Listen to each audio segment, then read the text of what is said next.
حکم ہے، کسی مولوی کے گھر کا دین نہیں ہے یا مولوی کے گھر کا مسئلہ نہیں ہے۔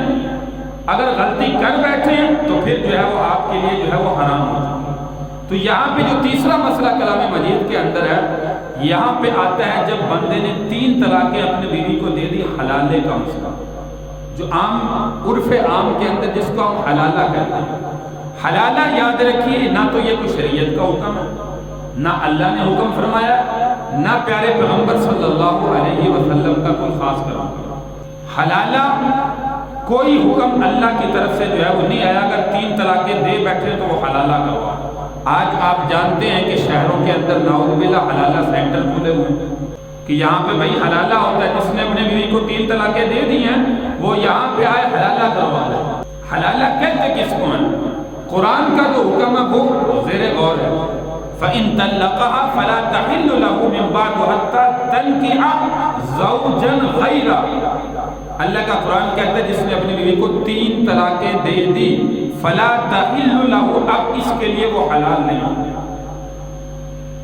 مِن بَعْدُ حَتَّى تَنكِحَ زَوْجًا غَيْرَهُ، حتیٰ کہ وہ اس کے بعد کسی اور سے نکاح کرے۔ اب چونکہ زندگی انسان نے جو ہے وہ گزارنی ہے، پوری زندگی جتنی بھی ہے وہ بغیر نکاح کے تو رہنا نہیں چاہتی، عورت اگر نکاح آگے جو ہے وہ ضرور کرے گی۔ تو اب اللہ کا قرآن کہتا ہے کہ طلاق کے بعد حکم یہ ہے کہ وہ آگے کہیں پر اپنی مرضی سے نکاح کرے۔ اب بالفرض اگر کہیں ان میں آپس میں نہیں بنتی، دوسری جگہ پر جہاں پر نکاح کیا ہے وہ کسی وجہ سے طلاق دے دیتا ہے، تو اب اس کے بعد جو پہلا خامد اس کے تھا اس کے پاس آنا چاہتی ہے تو دوبارہ اس سے جو ہے وہ اس صورت میں نکاح ہوگا۔ لیکن یہاں پہ جس مرد نے طلاق دی ہے وہ حلالے کے انتظام خود کرتا ہوا نظر آتا ہے،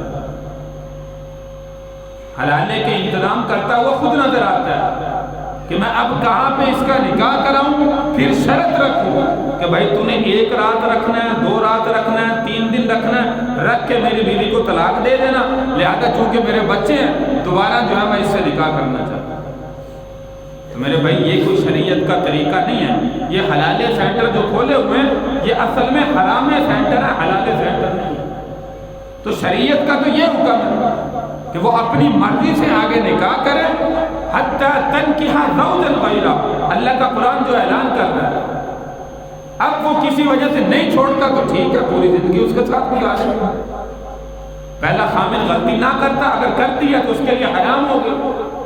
ہاں اگر وہ کسی وجہ سے اس کو طلاق دے دیتا ہے، اس میں یاد رکھیے یہ شرط رکھنا بھی حرام عمل ہے، گناہ ہے کہ بھائی میرے بچے ہیں لہذا تو اس سے نکاح کر لے، 1-2 دن رکھ کے جو ہے وہ میری بیوی کو طلاق دے۔ اس شرط کے ساتھ نکاح کرنا بھی یاد رکھیے کہ وہ گناہ ہے، حرام ہے۔ تو اللہ کا قرآن جو اعلان کر رہا ہے وہ حلالے کی یہ صورت ہے، یہ ایک شریعت نے اللہ نے اپنی کلام مجید میں ایک حل بتایا ہے۔ اور یہاں پہ یاد رکھیے کہ بعض لوگ جو ہے وہ اعتراضات کرتے ہیں کہ بھائی مثال کے طور پر مرد نے اپنی بیوی کو طلاق دی ہے، اب دوبارہ جو ہے وہ اس کے لیے حرام ہو گئی، اب دوبارہ بیوی کے لیے حکم ہے کہ وہ آگے نکاح کرے، اس کے بعد آنا چاہے تو پہلے خامد کے پاس آ جائے۔ یہ سزا تو مرد کو ہونی چاہیے، طلاق تو مرد دے رہا عورت تو نہیں دے رہی، طلاق مرد کا حق ہے نا، مرد نے دی ہے تو مرد کو سزا ہونی چاہیے، عورت کو سزا کیوں مل رہی ہے؟